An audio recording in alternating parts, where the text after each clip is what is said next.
Nous sommes dans la deuxième partie de ce Hot Tedvav. On a expliqué jusqu'à maintenant que il y a le Tzimtzum, c'est-à-dire qu'avant le Tzimtzum, avant qu'Hachem se mette de côté, si on peut dire, mette de côté ce côté infini, il y avait les deux. C'est-à-dire qu'avant même qu'il y ait la première création du monde, il n'y avait que une révélation d'Hachem. Cette révélation d'Hachem, comme on en parle dans la Kabbalah, dans les Tzraïm, on parlait qu'il y avait le Or En Sof qui était Memalet Kol HaMetziut. Le Or En Sof, la lumière infinie d'Hachem, remplissait tout ce qui existait. Qu'est-ce qu'on a expliqué? Que ce qui était apparent, ce qui était révélé, c'était ce côté infini du Or En Sof. Mais il y a aussi un côté gvul, un côté fini, un côté limité. Mais ça n'était pas apparent, c'était complètement submergé, si on peut dire, couvert par le côté infini de la révélation. Un des exemples qu'on a donné, c'était que des fois, quand il y a une lumière qui nous éblouit, on voit plus tout ce qui est autour disparaît. Ben, c'est un peu ce qui s'est passé. Le Koach HaGvul, cette capacité qu'Hachem a à se limiter aussi, n'était pas apparente. La seule chose qui était apparente, c'était le côté infini d'Hachem. Quand Hachem a filtré cette lumière-là, c'est-à-dire qu'il a réabsorbé, il a arrêté de la révéler, le côté gvul, le côté limite, ou limite, la capacité d'Hachem, que Hachem a de se limiter, est devenue apparente aussi. Mais Hachem est toujours là, il n'y a rien qui a changé, c'est juste notre perception des choses qui a changé. Nous, de notre côté, on a l'impression qu'Hachem n'est pas présent, alors qu'en fait, bien sûr, pour lui, il est toujours aussi présent, il est toujours aussi révélé. C'est que notre perception est qu'on voit uniquement le Koach HaGvul, et le Koach HaBlikvul, on a l'impression qu'il n'est plus là. Donc on voit la création du monde. C'est quoi le Koach HaGvul pour nous? Je vois devant moi un écran, je suis assis sur une chaise, je n'ai pas conscience que tout ça n'est que la révélation d'Hachem, alors que ça l'est. Et maintenant, on va donner un exemple. Donc, il dit, Rabbi est précédent de donner la chose suivante, on est des hamashal basé. Le mashal pour ça, du fait que Hachem est toujours présent, mais on ne se le ressent pas. Ou que moi, c'est comme un Rav qui veut transmettre un concept à son élève. Ce que le Rav veut, c'est que l'élève puisse être à son niveau. Cette expression-là, Nityotav Kamoto, c'est repris de la Gemara dans Ta'anit, où il y a quelqu'un qui a un Rav, qui a demandé à un Rav qui a demandé à un autre de lui donner une bracha. Il a dit, mais quelle bracha je peux te donner? Tu as tout. Il a donné un machal. Il est comme quelqu'un qui voyageait dans le désert, qui arrive devant une oasis, et là-bas il y a un arbre, il y a une petite rivière qui coule, et il mange des fruits de l'arbre, il se repose sous l'ombre de l'arbre, il boit de ce petit ruisseau. Il dit, mais arbre, quelle bracha je puisse te donner? Tu as déjà tout. Ma bracha à toi, c'est que quoi? Que toutes les plantes qui vont venir de toi, toutes les pousses qui vont venir de toi, soient aussi bien que toi. Et c'est ce que donc ce Rav a répondu à l'autre en disant, voilà, toi, tu as déjà tout. Ma seule bracha, c'est que les enfants, les élèves qui vont sortir de toi soient comme toi. Donc c'est cette expression-là qui revient à l'agma. Donc qu'est-ce qu'un Rav veut? Le Rav veut que ses élèves arrivent à son niveau. Il veut transmettre tout ce qu'il a à transmettre, toute sa connaissance, etc., pour que la génération d'après soit au moins comme lui. Mais afin que le mekabel, c'est-à-dire cet élève, celui qui va recevoir, puisse effectivement contenir cette influence, c'est-à-dire contenir cet enseignement-là. Qu'est-ce que le Rav va faire? Le Rav élimine toute sa connaissance du concept, tout ce qu'il connaît sur le concept. Et il commence avec un concept qui est à la base au niveau du mekabel. Et il va se limiter, filtrer, si on peut dire, la manière qu'il a de transmettre le message. Afin que cet élève puisse recevoir le concept. Ça veut dire, pour donner un exemple, quand le rabbi veut partager avec ses chassidim, avec nous, un certain message, si le rabbi le faisait à son niveau comme il le comprenait, personne ne comprendrait. Donc qu'est-ce que le rabbi fait? Il prend un concept, il le met à notre niveau, il l'adapte à son niveau. Et il va commencer à penser à des machals, etc. Il est obligé de bloquer toute sa manière de compréhension parce que ça peut revenir à n'importe quel moment. À chaque fois qu'il va penser à quelque chose, il va dire oui, effectivement, mais tel et tel niveau, etc. On ne peut pas comprendre. Il y avait une histoire, enfin, Vioel Khan avait une question sur un certain Fabraï, une certaine Sikha. Et il a écrit toute une question sur le rabbi. Le rabbi d'abord lui a répondu non, il a expliqué que ce n'était pas comme ça. Et un peu après, je ne sais pas, c'est le Ravioel, il y a eu un débat, si on peut dire, avec le rabbi, on s'est dit, je ne comprends pas, etc. Il a reposé la question au rabbi. Et le rabbi lui a répondu après, il a dit effectivement, tu as raison, mais pas pour la raison que tu penses.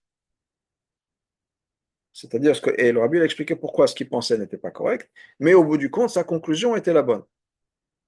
Mais pour une raison complètement différente. Pourquoi? Parce que effectivement, je veux dire, comme la profondeur du rabbi, donc même si c'est quelqu'un, on parle de Rav Yolkan, quelqu'un qui comprenait la chassidoute. Donc même si c'est quelqu'un comme ça à ce niveau-là, mais le rabbi avait une compréhension de sa question, si on peut dire, même de la question du Rav Yolkan, qui était complètement différente, et bien sûr de la réponse, de ce que le Rav Yolkan a posé. Donc, quand le rabbi doit expliquer quelque chose au Rav Yolkan, il faut qu'il se mette à son niveau, si on peut dire. Encore une fois, on parle d'un niveau extraordinaire. Se mettre à son niveau, expliquer, etc. Et ça, c'est vrai pour tous les chassidim, mais ceux qui ne sont pas les Rav Yolkan. Donc, faire transmettre un message. Je donne un exemple bien connu, qui est l'exemple de Melech Bassadeh, le mois de Elul. Le roi est dans les champs.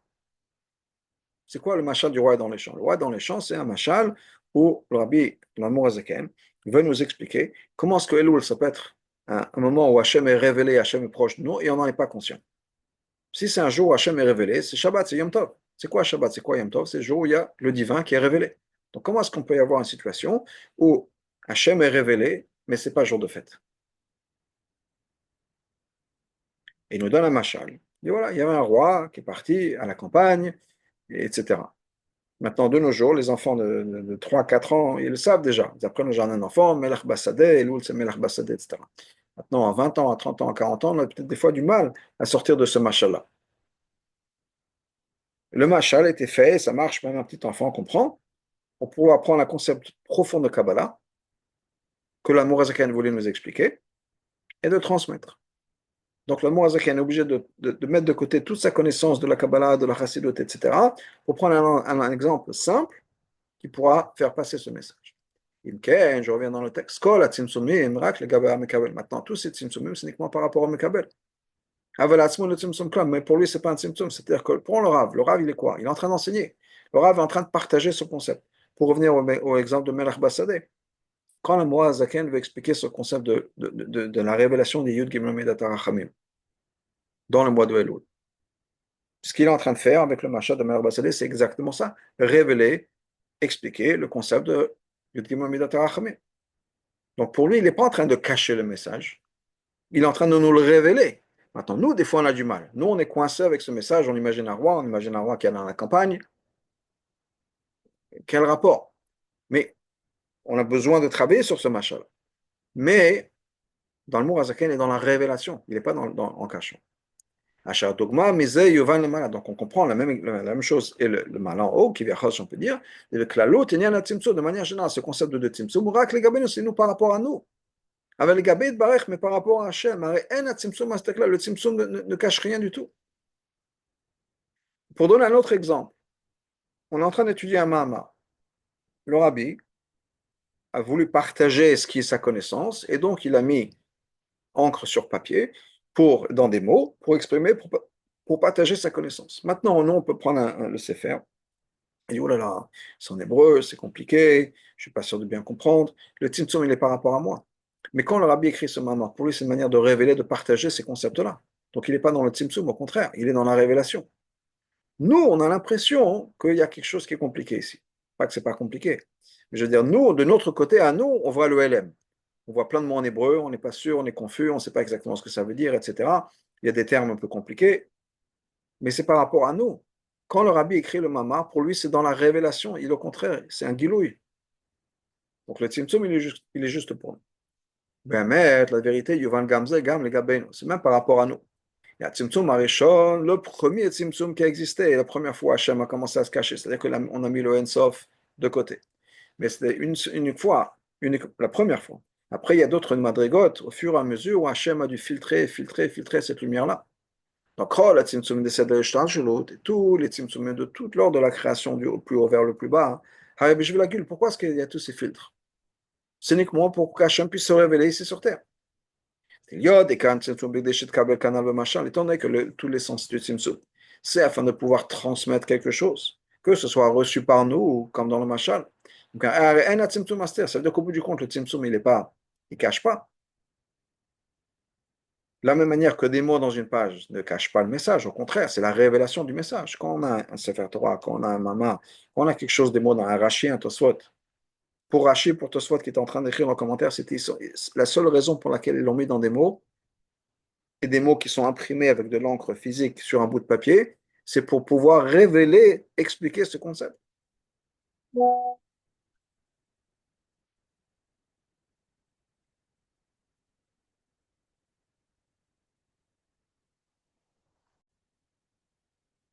Donc on a dit que le Tzimtzum n'est pas master, mais comme un Sof, Nergash, mais malgré tout, et c'est un peu le génie, si on peut dire, du Tzimtzum, c'est que l'Oren Sof est présent sans être ressenti.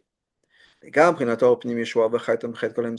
cette vitalité qui est la base de notre existence, c'est ce qui nous donne la vie, c'est ce qui nous fait exister, etc. Il y a certaines créatures telles que qui ne ressentent même pas que leur vitalité vient d'Hachem. Créature, c'est nous entre parenthèses. C'est-à-dire, bien que chaque personne ressent qu'on a cette vitalité. Am chayoto, qui va lui donner l'énergie. On sait très bien que l'essentiel, c'est la vitalité qu'on reçoit, cette énergie qu'on reçoit. Parce que le corps tout seul, sans énergie, sans neshama, il ne va pas vivre. Donc l'essentiel, c'est pas les 100 kilos de viande, si on peut dire, ou les 80 kilos de viande, et ça qu'on a. C'est l'énergie d'Hachem, la neshama. On le sait. Mais comme mais on ne pense pas, on ne ressent pas que c'est une énergie divine. On est en vie, mais est-ce qu'on ressent à chaque moment que notre vie c'est Hachem? Non. Oui, la mode va et en particulier qu'on a tous ces voiles, ces quelque chose qui vont cacher cette lumière. Cette lumière va être cachée, va être voilée, mi-madriga, le madriga, de niveau en niveau. Au point pour arriver à un niveau de clipa tel que, comme dans le mot du Navi par rapport à Pharaon, qu'est-ce qu'il a, Pharaon a dit? Le Nil m'appartient. Et Vania Sestini, et c'est moi qui l'ai créé, ou c'est moi qui me suis créé moi-même, il y a différents chatim de ce passage, ou bien Kochi Votsamiadi, c'est mon accomplissement, c'est le mien. C'est moi qui ai créé tout ça. Et tout ça, ça vient de où? Ça vient du fait que la lumière d'Hachem est cachée.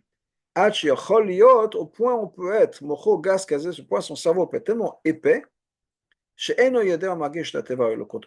ne sait pas, on ne ressent même pas que la nature c'est Hachem.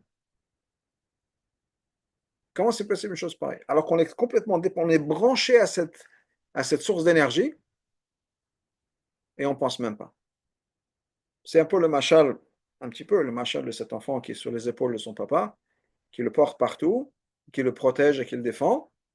Et tout d'un coup, il demande à quelqu'un qui passe dans la rue, il dit, vous avez vu mon père? Comment ça, on a vu ton père? C'est lui qui te porte. Ça, c'est le kunz, le génie du Tzimtzum. Ça, c'est le koach de Hachem, du Ensof, de pouvoir faire en sorte qu'il est caché. De